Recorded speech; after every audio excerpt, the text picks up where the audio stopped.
Are you an internationally educated nurse dreaming of working in the US, but stuck in retrogression limbo? You're not alone, and you're certainly not powerless. In this video, I'll show you how to transform the waiting period, which currently averages about 2 years, into the most productive phase of your migration journey. Whether you're from Nigeria, the Philippines, the UK, or anywhere else outside of it and China, this video is your blueprint to success. Let's dive in. 1. What retrogression really means. Retrogression isn't rejection. It simply means the demand for U.S. green cards in your visa category has exceeded the annual quota set by the U.S. government. For EB3 nurses, each country is given a limited number of employment-based immigrant visas per year. As of now, only a few countries, namely India and China, are severely backlogged, with priority dates reaching back as far as 2013 and 2020, respectively. For everyone else, the backlog adds about a 24-month delay from I-140 approval to green card issuance. During this time, your petition is approved, but held in a queue until your priority date becomes current again, meaning there's a green card slot available for you. Understanding this wait is key. You can either treat it as dead time or use it to upgrade your credentials, boost your employability, and prepare for life in America. The difference? Your success. 2. Lock in your core credentials. Let's start with the basics. These are non-negotiable credentials you must secure while you wait. First, the NCLEX RN examination. If you haven't already passed the NCLEX, this should be your #1 goal. Many U.S. employers won't consider you unless you're already licensed to practice in a U.S. state. You'll need to choose a state board of nursing, apply for eligibility, and schedule your test. Use review programs like UWorld, Simple Nursing, or Hearst to guide your study. Also, your CGFNS CES report the Commission on Graduates of Foreign Nursing Schools evaluates your nursing education and ensures it meets U.S. standards. Depending on the state, you might need a CES professional report or a full CGFNS certification program. Then we have the English language proficiency. Most states require passing scores on either the IELTS academic or the TOEFL IBT. Plan ahead, scores expire in 2 years, so time your test accordingly. Finally, in this segment is your transcripts and license verification.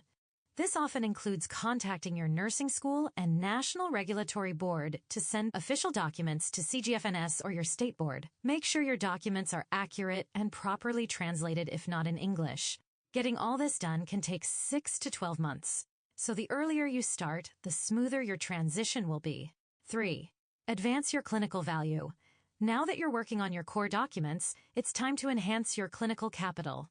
U.S. hospitals are in critical need of skilled nurses, especially in high-demand specialties. These include emergency room intensive care unit, operating room oncology, dialysis, and nephrology. Gaining experience in these fields can make you more attractive to recruiters and help you negotiate better contracts once your visa becomes current. Action steps. Request rotations or transfers into acute or specialized units. Record your hours, skills performed, and training received.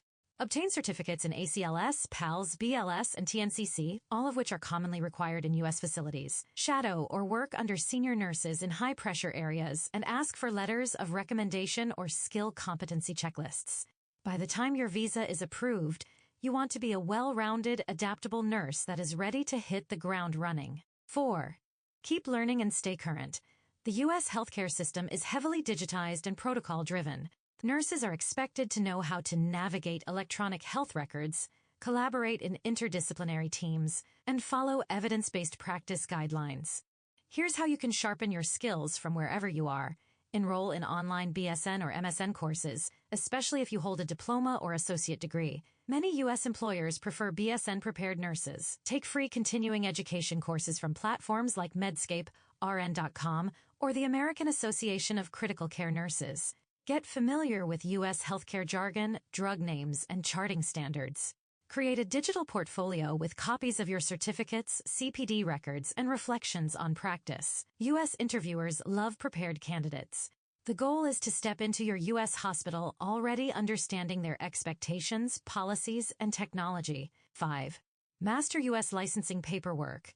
Administrative delays are a nightmare. Beat the system by being 5 steps ahead. Choose your state board wisely. Each U.S. state has different requirements. New York doesn't require CGFNS but takes longer to process. Texas is faster but demands more upfront. California is strict and requires live skin fingerprinting. Do your homework. Track document validity police reports, English test results, medical records, and immunizations often have an expiration window. Keep a calendar and set reminders for when to update them.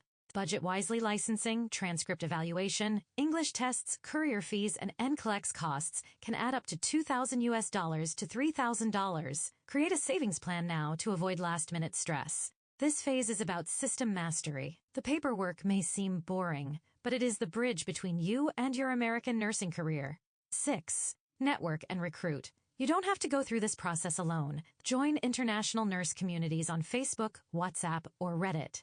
Engage with recruiters on LinkedIn. Subscribe to newsletters from ethical recruitment agencies like AMN Healthcare, Passport USA, or Connexus MedStaff. Reach out to US-based nurses from your country, visa agents, and immigration lawyers, peer mentors, and NCLEX study groups. Ask questions like, which hospitals offer green card sponsorship? What states are immigrant-friendly? What's the nurse-patient ratio where you work? The relationships you build now can help you secure interviews, referrals, and even housing support once you land in the United States. 7. Cultural and financial prep. Moving countries is more than just paperwork. It's a massive life transition. Culturally, study U.S. communication norms, especially around patient-centered care, consent, and privacy. Watch American clinical simulations or vlogs to get used to bedside manner, conflict resolution, and interdisciplinary roles. Financially, open an international bank account like Wise or Revolut. Save up at least 3 months' worth of U.S. living expenses, which is approximately $6,000 to $8,000. Learn about credit scores, car leasing, and U.S. taxation. The more prepared you are for life outside the hospital, the faster you'll adapt once you arrive. 8. Wellness and resilience. Let's not forget your mental health. Retrogression can feel discouraging. You might watch peers immigrate before you. That's okay. Use this time to recharge. Take a short break, travel, visit loved ones, journal your progress, practice gratitude and mindfulness. Nursing in the U.S. can be both rewarding and demanding. Start building your mental stamina now. Self-care is a survival tool, not a luxury. So there you have it, 8 clear steps to take while waiting for your U.S. priority date to become current. Don't waste these 2 years.